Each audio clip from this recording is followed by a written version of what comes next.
សេចក្តីប្រកាសព័ត៌មានស្តីពីការផ្សព្វផ្សាយរបាយការណ៍ចីរភាពរបស់ក្រុមហ៊ុន Royal Group ភ្នំពេញ SEZ មកដោយស្ម័គ្រចិត្តអនុលោមតាមប្រកាសស្តីពីការបង្ហាញព័ត៌មានចីរភាព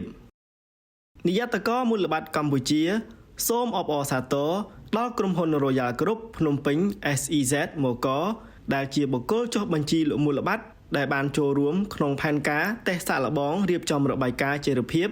ក្រោមជំនួយបច្ចេកទេសរបស់ធនាគារពិភពលោកនិងបានជោគជ័យក្នុងការអនុវត្តកាតព្វកិច្ចបង្ហាញព័ត៌មានចីរភាពរបស់ក្រុមហ៊ុន Royal Group ភ្នំពេញ SEZ មកដោយស្ម័គ្រចិត្តស្របតាមប្រកាសស្តីពីការបង្ហាញព័ត៌មានចីរភាពការបង្ហាញព័ត៌មានចីរភាពរបស់ក្រុមហ៊ុន Royal Group ភ្នំពេញ SEZ មកនេះឆ្លុះបញ្ចាំងឲ្យឃើញពីការបដិញ្ញាចិត្តរបស់ក្រុមហ៊ុន Royal Group ភ្នំពេញ SEZ មកចំពោះអភិបាលកិច្ចសាជីវកម្មល្អតម្លាភាពនិងក៏ជាការចូលរួមជាមួយរាជរដ្ឋាភិបាលកម្ពុជាក្នុងកិច្ចការបរិស្ថានសង្គមនិងអភិបាលកិច្ចដើម្បីសម្រេចបានគោលដៅអព្យាក្រឹតកាបូននៅឆ្នាំ2050ផងដែរថ្ងៃសុក្រមួយកើតខែមិគសេឆ្នាំម្សាញ់សពស័ក